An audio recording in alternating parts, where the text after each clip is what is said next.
Maka munafik orang yang punya dua muka. Munafik ini kan musuh dalam selimut.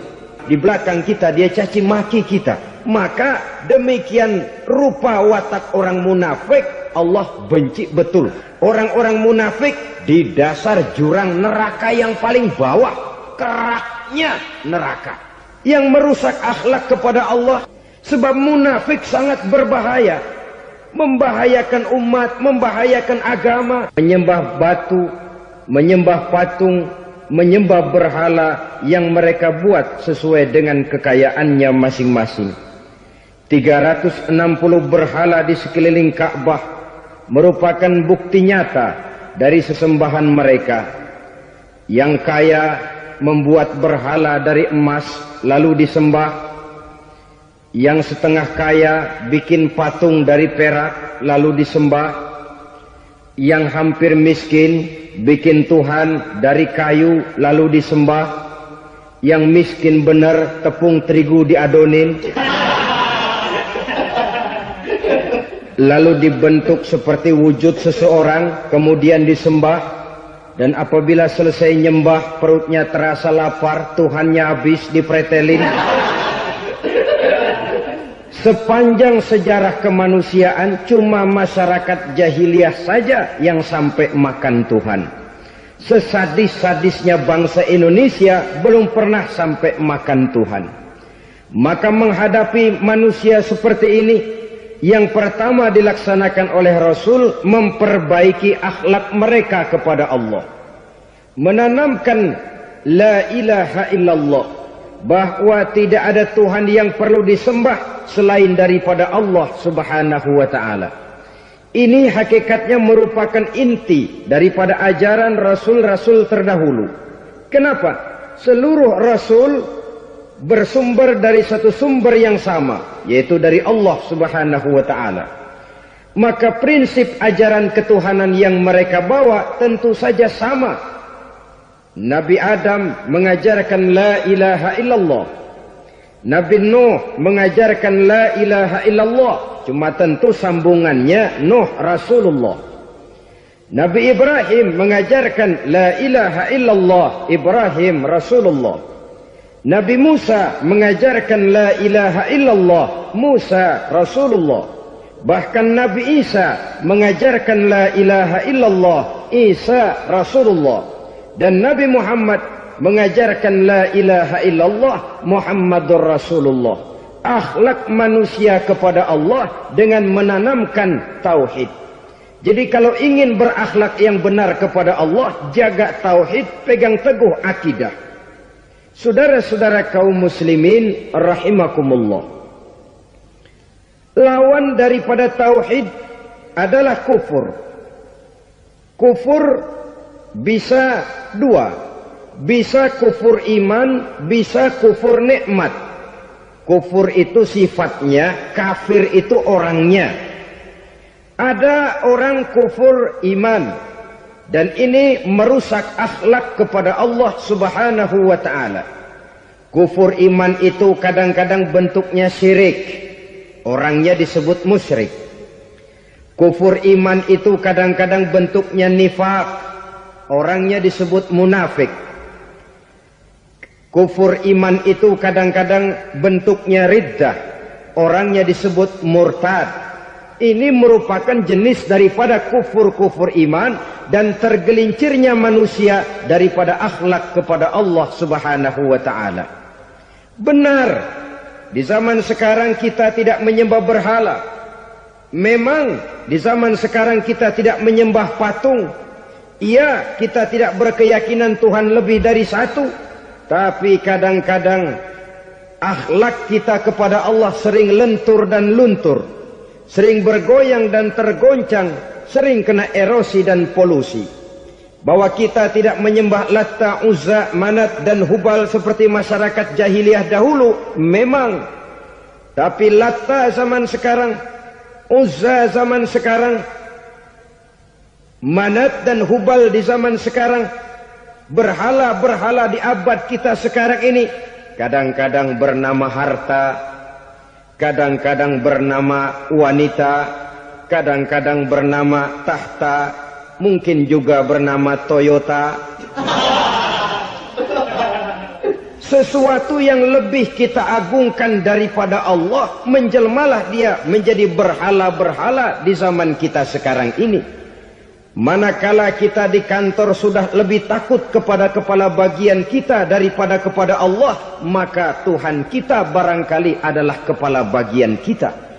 Manakala kita sudah lebih takut kepada manusia daripada kepada Allah, bergeserlah akhlak kita kepada Allah, mengagungkan manusia dan menomorduakan Allah. Maka di zaman sekarang akhlak kita kepada Allah sering kena erosi, sering kena polusi. Mungkin karena sulitnya lapangan kerja, tingginya tensi ekonomi, persaingan hidup yang makin tajam, sulitnya mencari lapangan kerja, orang kadang-kadang nekat. Sedikit pertimbangan, picik pandangan, mudah melakukan potong kompas, sehingga terjadilah perbuatan-perbuatan yang memelencengkan akhlak kita kepada Allah Subhanahu wa ta'ala. Kadang-kadang terjebak mempercayai selain daripada Allah. Kadang-kadang terjebak di dalam mengagungkan yang selain daripada Allah lebih dari yang seharusnya. Terkenalah akhlak kita kepada Allah jaringan-jaringan erosi dan polusi.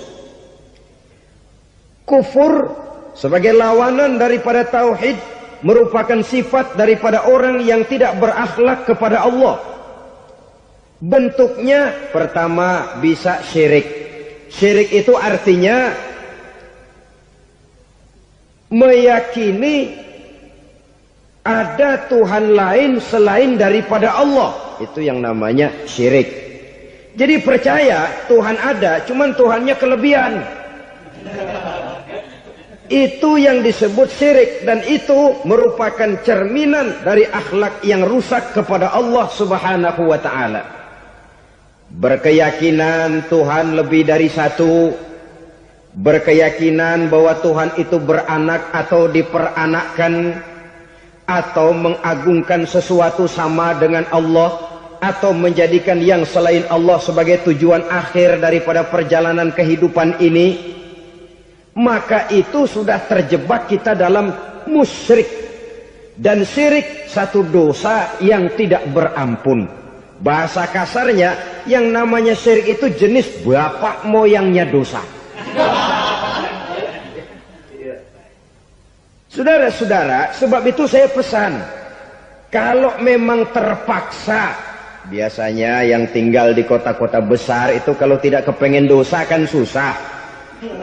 Kalau terpaksa harus bikin dosa, cari yang kecil-kecil saja, yang kira-kira taubatnya gampang. Umpamanya pulang sholat Jumat nukar sendal, umpama, yaitu jelas dosa. Tapi dosa yang taubatnya agak mudah. Jangan sampai terjebak ke dalam syirik, menyekutukan Allah. Kalau sudah menyekutukan Allah, Allah dimadu, murka benar Allah kepada kita. Innallaha la yaghfiru ayyushraka bih wa yaghfiru ma duna dzalika liman yasha. Allah tidak akan memberi ampun kepada orang yang menyekutukannya dengan sesuatu, tapi Allah mau mengampunkan dosa yang selain itu bagi orang yang dikehendakinya. Jadi orang-orang yang sudah terjebak syirik, menyekutukan Allah, meyakini ada Tuhan lain selain daripada Allah, meyakini Tuhan beranak atau diperanakkan, bagaimanapun baiknya mereka di dunia, bagaimanapun sosial jiwanya, bagaimanapun pemurah tangannya memberikan santunan dan pertolongan kepada orang lain, kalau sudah syirik, seluruh nilai kebaikannya akan tidak ada gunanya lagi. Karena tidak ada tempat nilai kebaikan itu bergantung. Sedangkan kita berbuat baik agar diterima oleh Allah. Kalau Allahnya marah kepada kita, siapa yang akan menerima nilai kebaikan itu sendiri? Ini bentuk yang pertama. Yang nyata-nyata menyembah berhala, syirik. Yang nyata-nyata beriktikad Tuhan lebih dari satu, syirik. Atau yang tersamar. Yang tersamar itu yang sering jadi penyakit kita. Saya sejak ada perkutut ini di rumah, perkutut. Saudara-saudara, yang merusak akhlak kepada Allah, yang merusak tauhid setelah syirik, bisa juga berbentuk nifak. Nifak itu sifatnya, orang yang punya sifat nifak disebut munafik. Asal katanya dari nafakun. Nafakun itu satu lubang yang punya dua muka. Seperti goa, ada tempat masuk, ada tempat keluar. Maka munafik orang yang punya dua muka. Kalau bahasa kita, pandai bermain minyak di atas air. Manis jika berhadapan, balik belakang lain bicara. Sehingga apa yang dinamakan nifak, kata Imam Ali Al-Jurjani dalam kitab ta'rifatnya, izharul imanu bil lisan wa kitmanul kufri bil qalbi. Menyatakan, menampakkan iman dengan lidahnya, tapi menyembunyikan kekafiran dalam hatinya. Dengan kata lain, lidahnya mah iman, hatinya mah kafir. Padahal hati itu yang dilihat, padahal hati itu yang dinilai. Kenapa lidahnya mengaku iman? Ya mungkin karena kepepet, mungkin karena kepentingan, mungkin karena ingin mencari kelemahan orang, lalu dia pura-pura beriman. Tapi sesungguhnya hatinya kufur. Ini merupakan penyakit munafik. Dan terus terang, menghadapi orang munafik jauh lebih berat daripada menghadapi orang kafir. Kenapa? Munafik ini kan musuh dalam selimut. Mau dibilang musuh nyata-nyata, apalagi di zaman Rasul ya, ketika periode Madinah, berat sekali menghadapi orang munafik. Mau dibilang kafir, kalau ketemu assalamualaikumnya medok juga. Mau dibilang mukmin, di belakang ngegerundel, nyari-nyari penyakit, nyari-nyari lantaran, mencari-cari gara-gara. Kalau kafir jelas kafirnya, kalau musyrik jelas musyriknya. Tapi munafik, di depan kita dia mengaku beriman, di belakang kita dia caci maki kita. Maka demikian rupa watak orang munafik, Allah benci betul. Sampai dalam Quran orang munafik itu divonis innal munafikin fid darkil asfal minan nar. Orang-orang munafik di dasar jurang neraka yang paling bawah, keraknya neraka. Saudara-saudara kaum muslimin rahimakumullah. Sebab munafik sangat berbahaya. Membahayakan umat, membahayakan agama. Di depan kita mereka ngaku pura-pura beriman.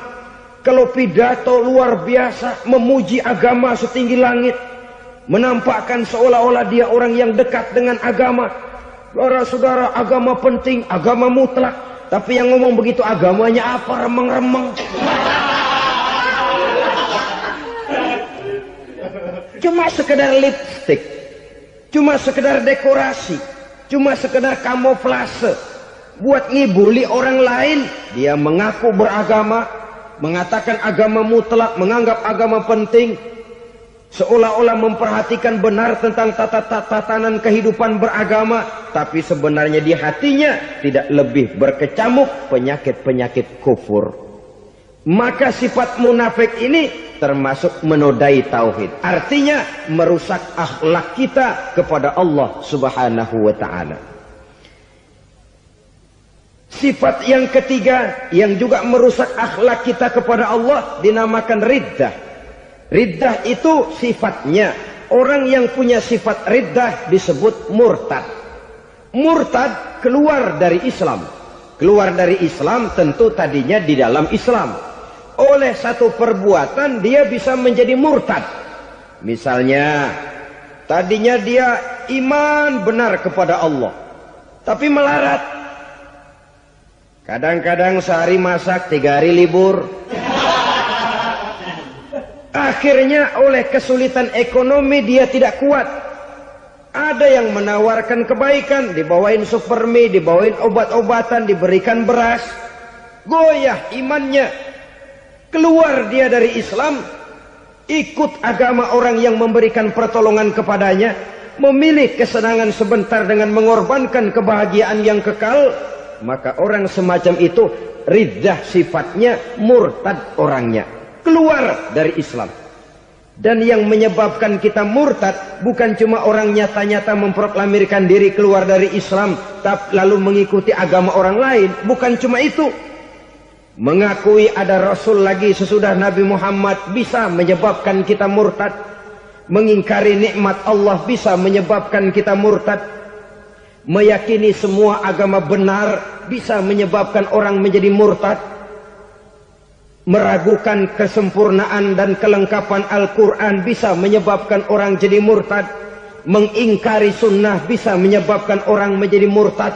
Banyak hal-hal yang bisa mendatangkan penyakit riddah dan membuat pelakunya menjadi murtad. Dan ini menodai akhlak kita kepada Allah Subhanahu wa ta'ala. Itu tadi kufur iman, saudara-saudara. Nyata-nyata mengingkari Allah, baik dalam bentuk syirik, nifak, ataupun riddah. Kufur yang kedua dinamakan kufur nikmat. Apa itu kufur nikmat? Sitru nikmatil mun'im au ya'malu fi mukhalafatil mun'im. Menutup-nutup nikmat Allah, atau melakukan perbuatan yang menentang, bertentangan dengan kehendak yang memberikan nikmat. Jadi kufur nikmat pertama, nutup-nutupin Tuhan. Tuhan jalingin. Duit lu banyak amat, dari mana? Gua kerja. Lalu kerjanya nomor satu. Orang yang berakhlak kepada Allah, dia akan menjawab, kamu uangnya kok banyak, dari mana? Rizki dari Allah. Caranya, saya kerja. Kerja itu cara, rizki itu dari Allah datangnya. Bukankah di zaman sekarang kita sering terpleset? Ini merupakan cerminan dari rapuhnya akhlak kita kepada Allah Subhanahu wa ta'ala. Karena usaha saya memang, karena saya peras keringat banting tulang, tentu. Tapi sadarkah kita bahwa sepanjang yang bisa kita lakukan cuma berusaha, peras keringat banting tulang,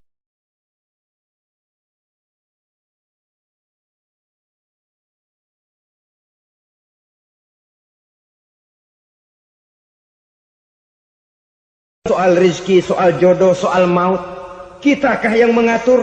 Kitakah yang menentukan? Subhanallah. Manusia sungguh tidak berdaya menghadapi tiga hal paling pokok ini. Rezeki, kita cuma bekerja. Kitakah yang menentukan? Tidak. Kita berusaha saja, rezeki belum pasti dapat. Apalagi kalau kita tidak berusaha. Jangan terjebak dalam fatalisme. Belum perang udah nyerah. Emang dasar rezeki datangnya dari Tuhan, nggak usah kerja, dan ntar juga kalau dia datang. Dari mana datangnya? Kerja saja belum tentu dapat rezeki, apalagi kalau tidak kerja. Yang jelas usaha perlu kepastian, itu urusan Allah. Ini akhlak kepada Allah Subhanahu wa ta'ala. Jodoh juga begitu. Kita berusaha, kita berupaya, Allah menghendaki lain jadinya. Maut juga begitu. Siapa sih yang pengen ngadepi maut? Siapa sih yang pengen mati? Siapa sih yang pengen ketemu malaikat Israel? Tidak seorang pun kalau ditanya, kecuali mereka yang putus asa ya. Kalau otaknya masih normal, mau mati mesti belakangan dulu dari dikit. Tapi yang satu itu, saudara, kalau dia sudah datang, tenaga mana yang bisa menolak? Kalau dia sudah berkunjung, kekuatan mana yang bisa menghindar? Kalau dia sudah ingin bertemu, kemana kita bisa melarikan diri? Manusia sepanjang yang dia lakukan hanya berusaha, tapi kepastian, ketentuan dari Allah Subhanahu wa ta'ala. Orang yang kufur nikmat, nutupin Allah. Dia merasa rezekinya adalah mutlak peras keringatnya. Seolah-olah Allah nggak punya peranan apa-apa di situ. Oh, ini kan saya bisa rumah begini karena saya kerja keras. Oh, ini mobil saya begini, saya kerja keras. Peras keringat, banting tulang, keras.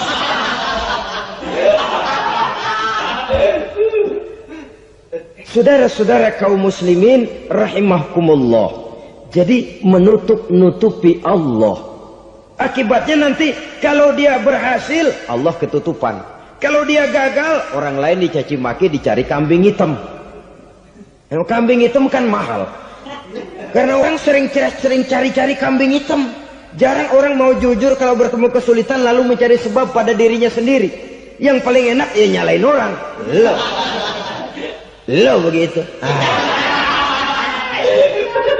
Orang lain yang paling enak kita salahin. Au ya'malu fi mukhalafatil mun'im, atau dia melakukan sesuatu yang tidak sesuai dengan kehendak yang memberikannya nikmat.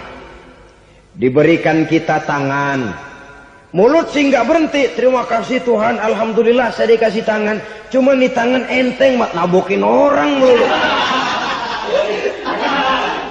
Itu sudah mukhalafatul mun'im, bertentangan dengan kehendak yang memberikan nikmat.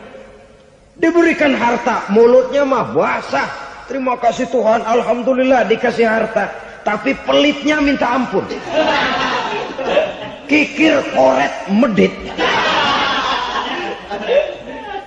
Ini juga termasuk kufur nikmat. Mempergunakan suatu nikmat bertentangan dengan kehendak daripada yang memberikan nikmat itu sendiri. Saudara-saudara kaum muslimin rahimakumullah. Oleh karenanya kufur iman memang lebih bahaya daripada kufur nikmat. Tapi jangan lupa, kufur nikmat bisa menyeret orang kepada kufur iman. Dan kalau Allah udah dialingin, Tuhan sudah dinomor duain, lama-lama kenapa dia tidak mendewakan dirinya sendiri? Mendewakan pangkatnya, mendewa-dewakan otaknya, mendewa-dewakan kemampuannya. Pada awalnya dia memang cuma kufur nikmat, tapi lambat laun kalau ini tidak diobati secara pasti orang akan mengarah kepada kufur iman. Bisa berbentuk syirik, bisa berbentuk nifak, bisa berbentuk riddah. Saudara-saudara, oleh karena itu menjaga akhlak kepada Allah mutlak penting. Sebab apa? Kita tidak berakhlak kepada manusia saja, kita dikucilkan dari pergaulan. Kalau kita tidak berakhlak kepada Allah, dikucilkan oleh Allah. Hadis qudsi menyatakan, man lam yashkur ala na'ma'i wa lam yasbir ala bala'i falyakhruj min tahtis sama'i falyatlub rabban siwaya. Kata Allah, siapa orang yang tidak mau bersyukur terhadap nikmat yang aku berikan kepadanya dan tidak mau sabar terhadap ujian yang aku berikan kepadanya, falyakhruj min tahtis sama'i, persilahkan saja keluar dari kolong langitku. Waliyatlub rabban siwaya, tolong cari Tuhan lain selain daripada aku. Murka Allah, diusir, cuman gak kedengeran aja. Siapa yang tidak mau syukur terhadap nikmatku, siapa yang tidak mau sabar terhadap ujian yang aku berikan kepadanya, persilahkan keluar dari kolong langitku ini, cari Tuhan lain selain aku. Langit Tuhan yang punya, Tuhan kita lawan, diusir dari kolong langit, mau pindah ke kolong mana?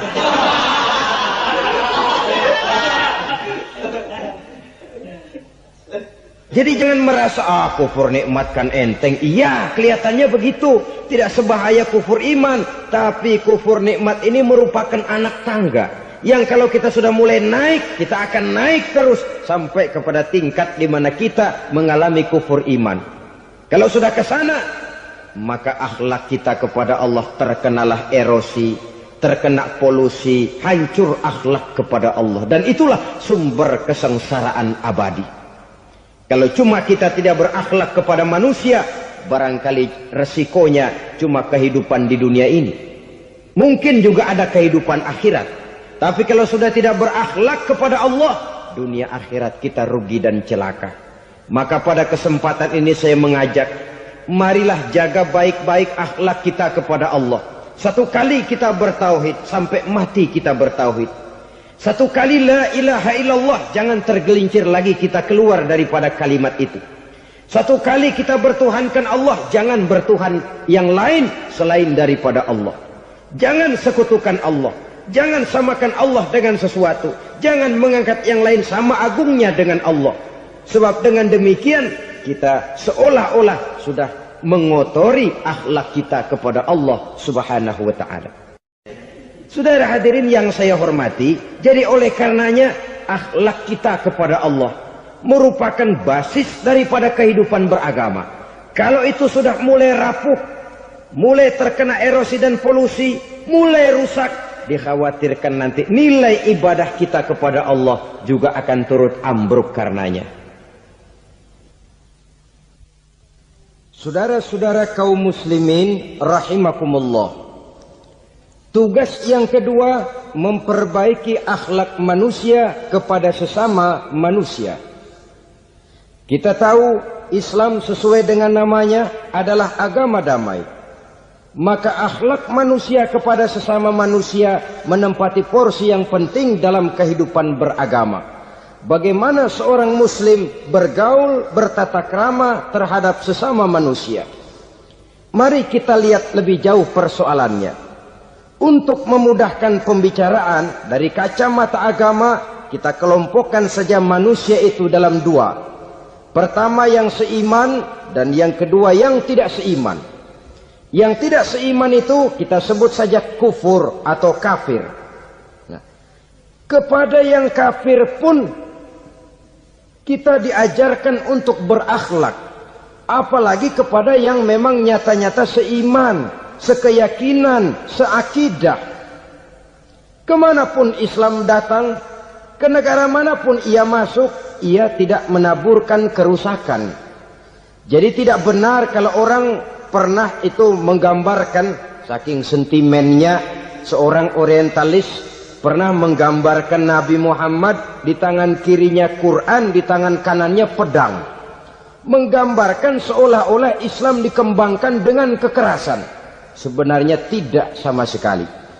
Kalaupun dalam sejarah perkembangan Islam pernah terjadi perang, maka perang dalam Islam sesungguhnya apabila kita amati sejarahnya bukan untuk memaksakan agama. Karena memang agama tidak bisa dipaksakan. Tetapi justru untuk mempertahankan agama dari segala macam hambatan, rintangan, hinaan dan fitnahan. Tapi kemanapun yang jelas Islam masuk, dia tidak pernah membuat kekacauan, kerusuhan ataupun penghancuran.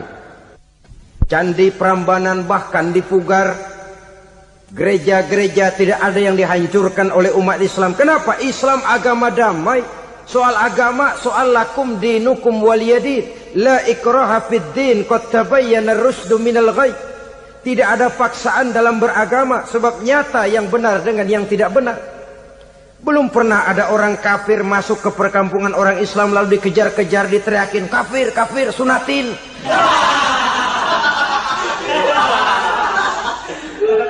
Belum pernah. Kenapa? Islam menghormati orang lain agama.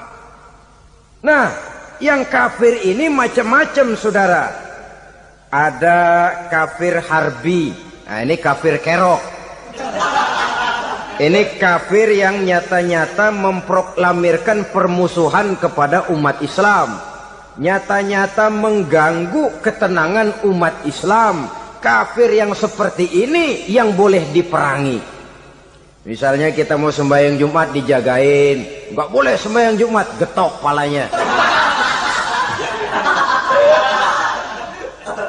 Kafir harbi artinya tantangan perang datang dari mereka, bukan kita yang mulai, mereka yang buka front. Prinsipnya umat Islam tidak boleh mencari-cari musuh, tapi pun tidak boleh lari kalau ketemu musuh. Musuh jangan dicari, ketemu jangan lari. Karena itu kesan seolah-olah umat Islam ini teroris, umat Islam ini destroyer, umat Islam ini sering menimbulkan keonaran, kerusakan. Sungguh satu fitnahan yang sangat keji. Umat Islam adalah umat yang cinta damai. Islam di masa perkembangannya masuki Eropa melalui Selat Gibraltar, Jabal Tariq, memasuki Spanyol. Islam tidak pernah meruntuhkan gereja. Islam tidak pernah membunuh orang-orang Nasrani. Bahkan Islam mewariskan peradaban dan kebudayaan yang begitu tinggi nilainya di bidang ilmu pengetahuan. Sampai ketika itu Barat banyak mengkaji ilmu pengetahuan dari dunia Islam. Buku-buku berbahasa Arab diterjemahkan ke bahasa Yunani, dipelajari oleh para cendekiawan di negeri barat sana. Mereka mengambil manfaat yang banyak dari masuknya Islam ke Eropa. Sementara gereja tetap berdiri dengan megahnya. Kuil-kuil tempat peribadatan tidak satupun yang diusik-usik. Kenapa? Islam agama yang cinta damai. Asal dia tidak diganggu, asal kehormatannya tidak dihinakan. Jadi kafir harbi, kafir yang nyata-nyata nantang perang, ngajak berkelahi. Itu kafir yang nyari penyakit. Kafir harbi ini boleh diperangi dengan catatan mereka yang memang mulai. Yang kedua, kafir zimmi. Kafir zimmi, kafir yang hidup di tengah mayoritas muslim, tapi mereka mau hidup dengan aman, damai, tenang. Mereka wajib dilindungi. Bahkan Nabi pernah memberikan satu jaminan, man aza zimmiyan faqad azani. Siapa yang mengganggu orang kafir zimmi sama saja dengan mengganggu saya. Kehormatannya dijaga, harta bendanya dilindungi, anak istrinya pun dilindungi. Dan ini jadi kenyataan. Saudara bisa lihat di negara-negara yang mayoritas penduduknya beragama Islam, orang-orang kafir di luar Islam hidup dengan tenang, aman, damai. Di Saudi Arabia, di luar tanah haram, di luar Mekah dan Madinah, banyak orang-orang kafir mencari nafkah. Mereka tenang, aman, dilindungi undang-undang. Begitu di Mesir, begitu di negara Indonesia yang berdasarkan Pancasila ini.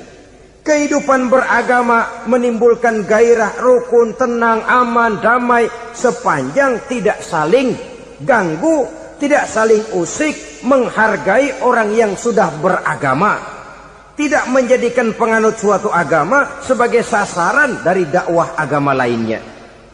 Saudara-saudara kaum muslimin rahimakumullah.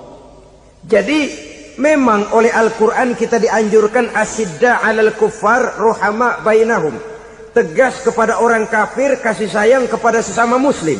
Tapi tegas bukanlah berarti marah-marahan, bukan berarti musuh-musuhan, bukan ngajaki perang. Tegas dalam arti punya garis tentang kehidupan beragama, lakum dinukum waliyadin. Soal kehidupan sosial, mari kerjasama. Bangun jalan, ayo rame-rame. Siskamling, mari bebarengan.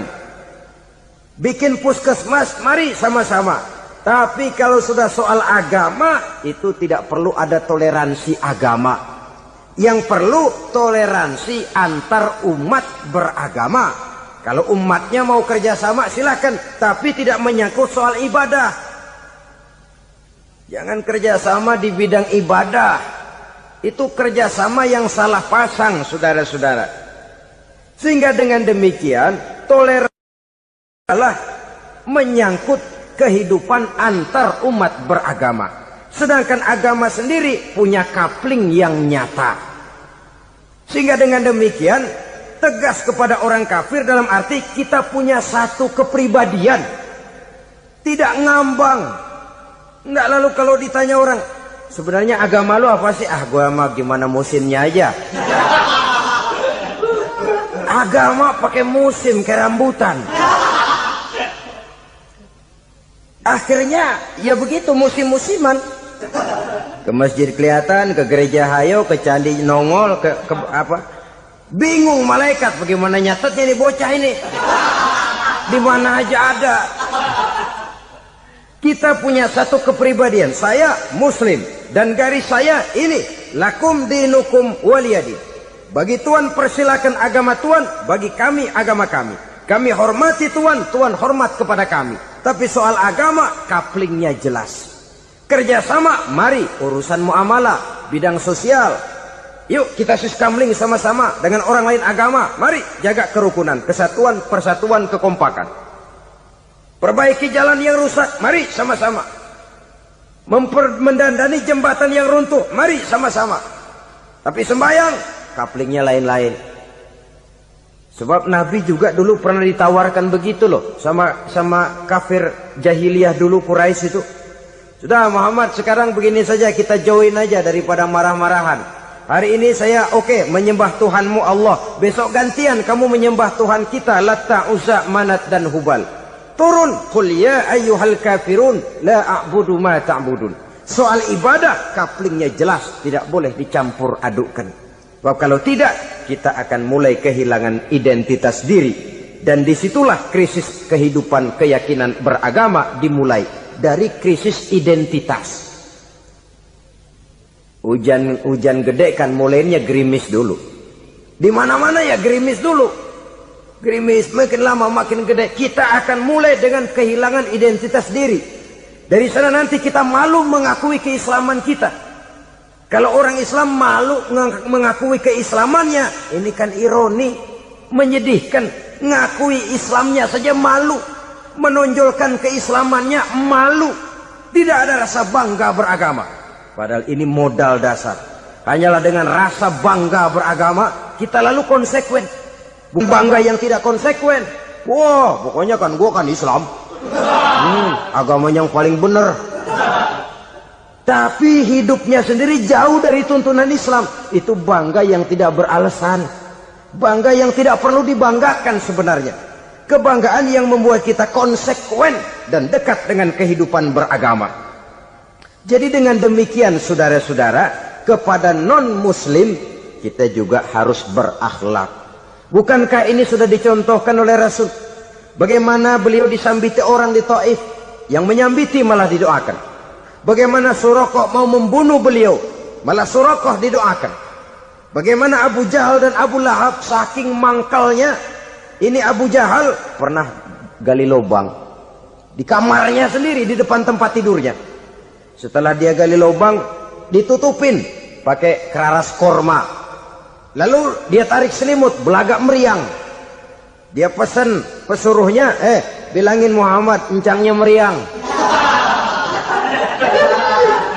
Pamannya sakit, minta ditengokin. Nabi dengan segala husnuzonnya berangkat nengokin. Abu Jahal dari balik selimut ngintip. Itu dia Muhammad, itu dia tuh. Dia tuh masuk Dani, masuk. Mulai di jalan, seneng Abu Jahal. Terus. Begitu ke pelosok, masuk ke lubang, gue pendem terus lalu. Memang niatnya mau mencelakakan Nabi. Sudah tinggal beberapa langkah lagi Nabi akan berjalan ke arah lubang itu. Malaikat Jibril ngasih tahu, Muhammad, Abu Jahal pamanmu cuma pura-pura sakit. Di depan tempat tidur itu ada lubang sudah dia gali untuk menjerumuskan kamu. Sudah, balik pulang. Balik badan Nabi. Sudah hampir mau melangkah, kakinya malah muter pulang. Abu Jahal yang lihat Nabi sudah hampir jatuh nggak jadi, balik pulang. Lupa kalau lagi sakit. Udah Muhammad buruan sini. Ke pintu dia kejar. Dia lupa sama lubang yang dia gali. Begitu dia kejar, dia yang ke pelosok masuk ke dalamnya. Sejak saat itu ada pepatah, man hafara hufratan waqa'a fiha. Siapa yang suka nggali lubang, dia sendiri bakal terpelosok ke dalamnya. Jatuh dia ke lubang yang dia gali. Padahal ya paling banter 2 atau 3 meter paling dalam. Dari dalam lubang itu dia teriak-teriak, Muhammad, tolongin, pamanmu kecebur. Kasih tahu Muhammad, kasih tahu, datang lagi lah pesuruhnya. Muhammad, pamanmu Abu Jahal kecebur, minta tolong diangkatin. Sudah diulur tambang, habis sambung lagi, nggak bisa sampai. Masa iya, cuma kamu yang bisa nolong. Apa yang dilakukan Nabi? Balik mau nolongin. Akhlak. Kita kalau ada orang gali lubang buat nyeburin kita, dia sendiri yang kecebur. Gorok gua kagak lemin loh. Mati sekalian dah. Nabi mah enggak, balik nolongin tuh Abu Jahal. Kenapa paman kecebur? Iya Muhammad, tolong, tambang udah diulur-ulur, sambung-sambung nggak sampai. Aduh kasihan paman, nih pegang tangan saya. Nabi cuma ulurin tangan, nyampe dipegang oleh Abu Jahal. Diangkat ke atas. Nyampe atas, apa kata Abu Jahal? Tambang bergulung-gulung nggak nyampe, kamu cuma pakai tangan doang kok bisa Muhammad, hebat banget sihirmu. Mukjizat dia bilang sihir, udah ditolongin nyelak lagi, kan yang enak kita injak palanya.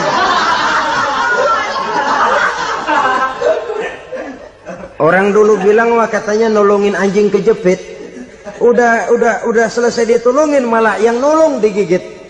Saudara hadirin yang saya hormati, kepada orang-orang kafir kita harus berakhlak, menghormati mereka, tidak memaksakan satu keyakinan dalam batas-batas yang ditolerir oleh agama, yaitu pada masalah-masalah sosial dan muamalah. Itu kepada non-muslim, apalagi kepada sesama muslim. Baik akhlak kepada orang tua, akhlak kepada guru, akhlak kepada jiran atau tetangga, itu semua termasuk dalam akhlak kepada sesama manusia. Akhlak kita kepada orang tua, kadang-kadang kita orang timur ini ketularan orang barat.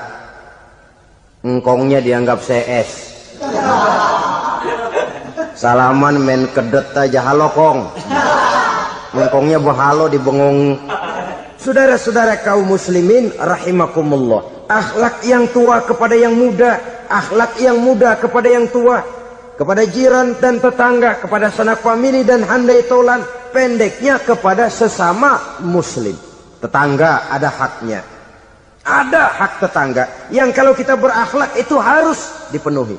Contoh kecil, kalau saya beli radio, itu saya dong boleh berpikir, ini radio saya beli pakai uang saya setel di rumah saya, sekeras-kerasnya ada apa sama orang lain? Radio gua, yang beli gua pakai duit gua, gue setel di rumah gue, ada urusan apa sama orang lain? Itu kalau menurut saya. Tapi tetangga sebelah saya kan bisa juga ngomong begitu. Mata gue, yang ngantuk gue tidur di rumah gue, kenapa suara radio lu masuk kemari? Ketika itulah lalu kebebasan saya nyetel radio dibatasi oleh kebebasan tetangga saya yang mau tidur. Ini sudah akhlak namanya. Umpamanya lagi ada Nabi ajarkan, iza tobakhta maraqatan fa'akthir ma'aha wa ta'ahad jiranaka. Kalau kamu masak sayur, banyakin kuahnya, bagiin tetangga kamu. Bukan bagiannya itu yang jadi soal, tapi akhlak kepada tetangga. Udah tahu tetangganya kelaparan, diseksa, goreng ikan asin, se-RW baunya ngayap, kembang kempis orang nungguin. Saudara hadirin ma'asyiral muslimin rahimakumullah. Jadi dengan demikian, kalau sudah kembali kepada orang-orang yang nilai imannya sama dengan kita, apapun organisasinya, apapun baju yang mereka pakai, kaos yang mereka pakai, jaket yang mereka pakai, kalau sudah seakidah, seiman, jaga akhlak kita. Pendapat boleh berbeda, kaos boleh tidak sama, jaket boleh beraneka warna, bendera boleh beragam-ragam, tapi ukhuwah Islamiyah ini utamakan. Adalah lebih baik mencari persamaan dalam kehidupan dan bukan memperbesar perbedaan.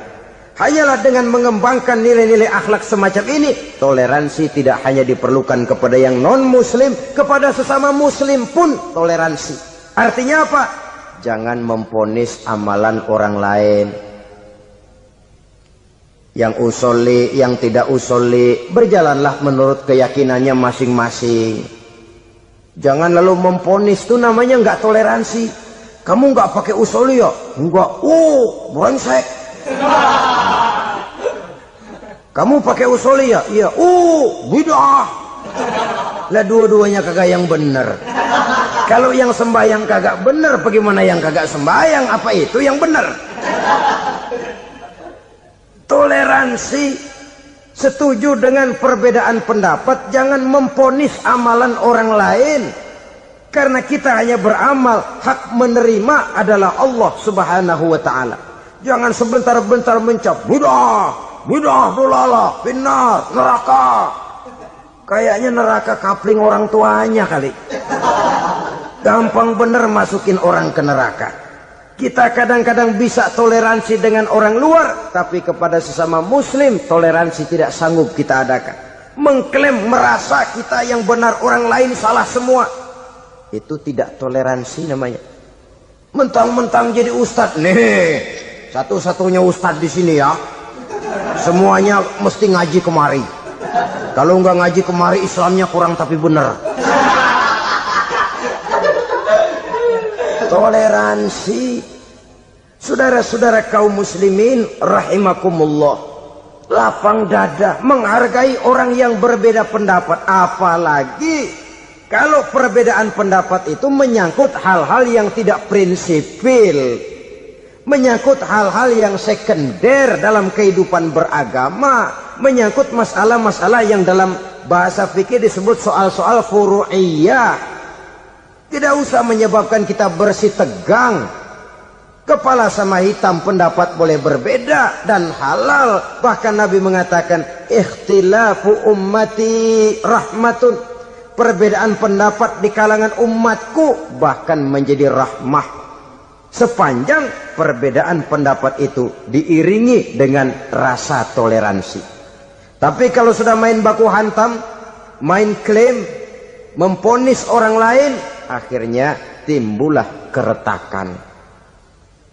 Jangan heran kadang-kadang satu masjid dua kelir. Ya soal kelir boleh kelar-kelir, boleh kelar-kelir, tapi kalau harus terlalu mencolok menyebabkan timbulnya keretakan, saya kira yang akan turun bukan lagi rahmah tapi bala. Bala akan menimpa kita, jatuh kita menjadi umat yang lemah. Oleh karena di antara kita sendiri, sesama kita tidak pandai bertoleransi, tidak lapang dada. Ada anak muda kelihatannya mau majuan dikit, yang tua curiga. Nah, kalau dia maju pasaran gua bangkrut dong nih. Lalu ditekan tuh anak ditekan melejit. Kadang-kadang yang tua maksudnya baik, mau memelihara, yang muda salah terima. Kan tua kejemur. Dari dulu sampai sekarang gitu-gitu doang. Anak kemajuannya. Padahal yang tua barangkali maksudnya juga baik, mau memelihara. Sebenarnya kalau kita bisa mencoba mencari titik temu dengan alur komunikasi, tidak merasa diri yang paling benar, tapi toleransi, boyak menerima pendapat orang lain, setidaknya mau mendengar omongan orang. Yang susah kalau udah kena penyakit, nggak mau ngerti omongan orang, nggak mau nerima pendapat orang. Kodok di kolong tempayan, cukeng kayu asem, asal ijo udah ijo aja ijo dah. Nggak ngerti omongan orang, yang kayak begini yang orang jadi kesandung. Oleh karena itu saudara-saudara, alangkah nikmatnya kehidupan ini apabila kita menyadari kita ini ummatan wahidah, satu umat yang satu, yang diikat dengan akidah. Kalau kepada yang non muslim saja kita diajarkan untuk berakhlak, apatah lagi kepada yang seiman, seakidah, sekeyakinan. Wajarkah perbedaan pendapat yang kecil-kecil lalu menyebabkan kita bertolak belakang, cerai-berai, centang perenang? Bila bertemu di jalan yang satu menyisih ke kiri, yang lain menyingkir ke kanan. Kalaupun juga bercampur di tengah kumpulan orang banyak, persis air dengan minyak. Yang atu melengos, yang atu madep mojok. Orang lain senyum, dia mau pada manyun. Saudara-saudara kaum muslimin rahimakumullah, realita ini walaupun tidak enak, pahit, tapi masih hidup di sebagian masyarakat kita. Ini yang perlu kita atasi. Soal toleransi kepada orang lain, sejarah sudah membuktikan. Mari kita jangan cuma bisa mengajak orang lain, umat lain untuk bertoleransi dengan kita, tapi kepada sesama kita. Toleransi ini perlu kita tegakkan, perlu kita bina. Terutama di dalam kita menuju bentuk ideal daripada konsep ukhuwah Islamiyah ini, yang memang selalu kita akan cari bentuk-bentuk idealnya sejalan dengan perkembangan situasi dan kondisi yang dihadapi oleh umat. Perbedaan organisasi, perbedaan kepentingan organisasi tidak seharusnya menyebabkan kita merasa meremehkan orang lain dan mengangkat diri, mengklaim diri sebagai yang dan ter. Jadi dengan demikian, apabila yang pertama tadi akhlak kepada Allah dinamakan hablum minallah, maka yang kedua ini merupakan hablum minan nas. Jikalau baik akhlak kita kepada Allah, baik akhlak kita kepada manusia, nikmat rasanya menjalani kehidupan. Kadang-kadang orang akhlaknya kepada manusia baik, tapi kepada Allah tidak baik. Hormat sama yang tua, menyayangi yang muda, sama tetangga rukun, tapi sama Tuhan nggak mau sujud. Ini baik kepada manusia, tapi tidak berakhlak kepada Allah. Atau sebaliknya, sujudnya sama Allah mah tekun, bener, khusyuk, bahasanya juga fasih, luar biasa. Tapi sama manusia sombong, takabur, ujub, merasanya dia doang yang paling benar. Sebab iblis itu ya, itu kadang-kadang datang lewat hati, dan memang selalu markasnya di situ. Kalau dia tidak bisa menggoda kita dengan yang lain, dia tumbuhkan sifat ujub. Dia bisikin, wah, memang di kampung ini yang paling banyak ibadahnya ente. Yang lain mana, lihat tuh kerocok semua.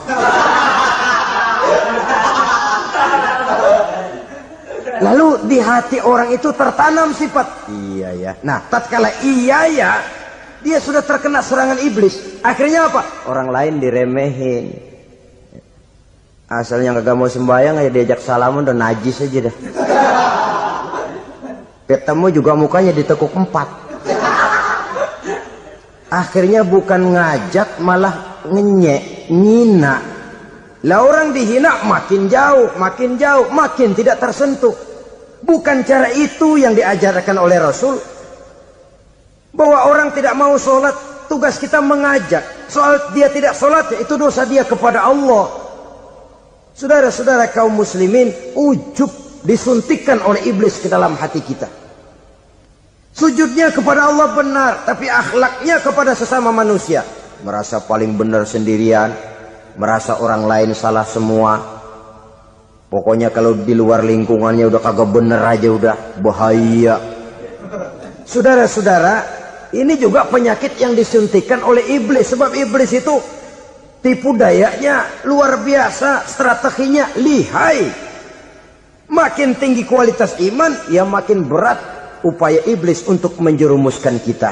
Karenanya saya mengajak, marilah kita bertoleransi. Baik kepada non-muslim, lebih-lebih lagi kepada sesama muslim yang kebetulan berbeda baju, berbeda kaos, berbeda organisasi, lain bendera yang dibawanya. Tapi toleransi mari kita canangkan. Kita terikat oleh ukhuwah Islamiyah. 2. Yang ketiga, akhlak manusia kepada makhluk Allah lainnya di luar manusia. Saudara-saudara, dengan berakhlak kepada Allah, berakhlak kepada sesama manusia, berakhlak kepada makhluk Allah di luar manusia, baik flora maupun fauna, maka mudah-mudahan akan terciptalah satu ekosistem, satu lingkungan hidup yang membuat kita nikmat menjalani kehidupan ini. Inilah saja yang kita bicarakan pada pertemuan kali ini. Marilah kita membina nilai-nilai akhlak walaupun berat tantangannya. Sungguh lebih baik rakyat rendah yang berakhlak tinggi daripada pejabat tinggi yang berakhlak rendah. Karena nilai manusia pada akhirnya ditentukan oleh akhlaknya itu. Usikum wa nafsi bitaqwallah.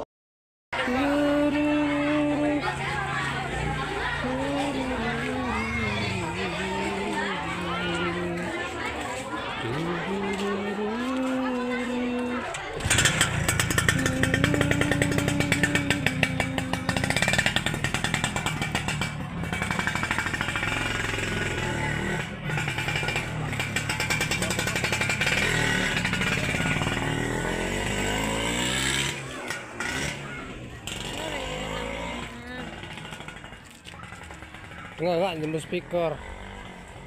Wow, kopinya udah besar.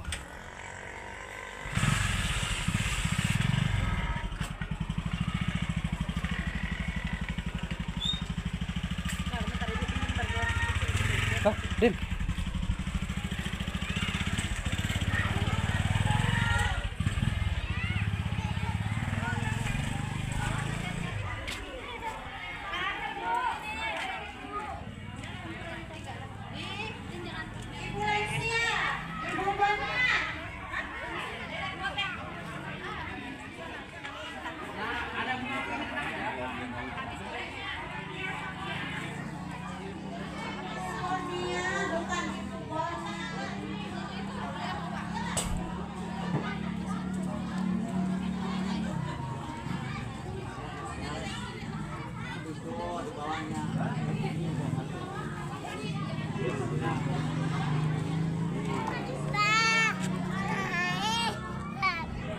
Apa?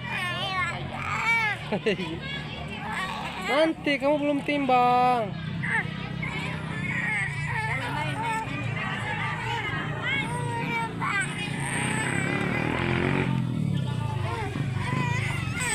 Oh, ada motor.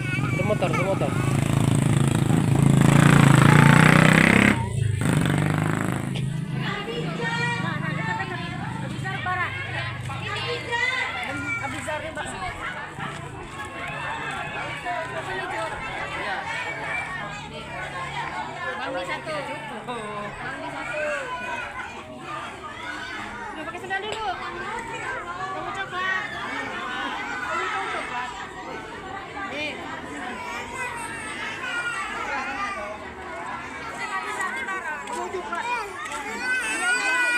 Cucuan tuh bahaya itu kalau nyulak mata. Hah? Mana sendal situ?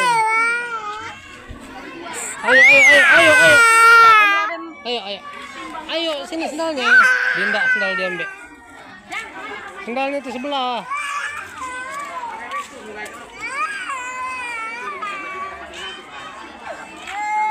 Pakai.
Baran posyandu.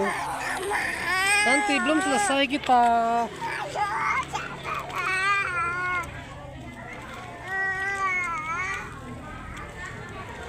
Motor den, enggak dengar.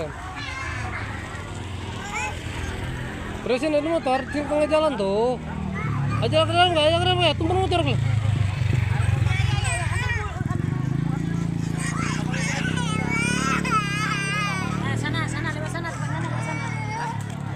Oh, kalau hujannya tuh ini tuh.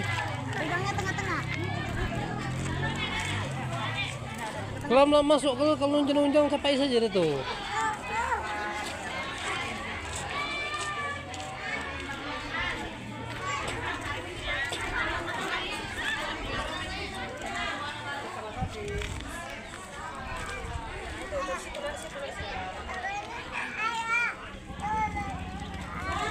Nah, Baran. Capai cucuk tuh. Capai cucuk ini.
emaknya buang. Nanti aja.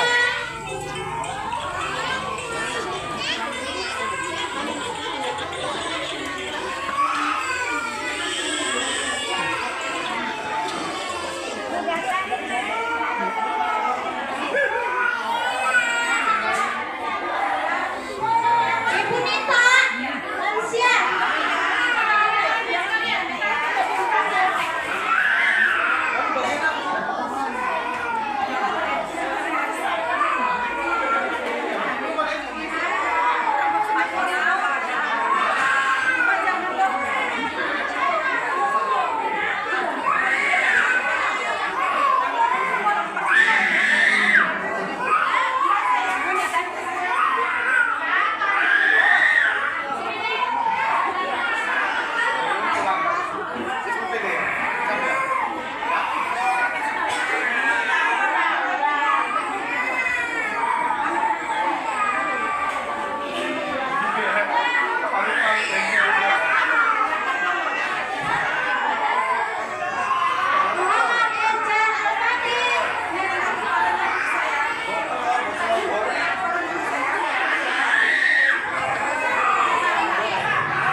Udah kamu neng? Belum. Posyandu ini kan? Ya berapa umur kamu neng itu? Oh, emak itu harus semilu boleh.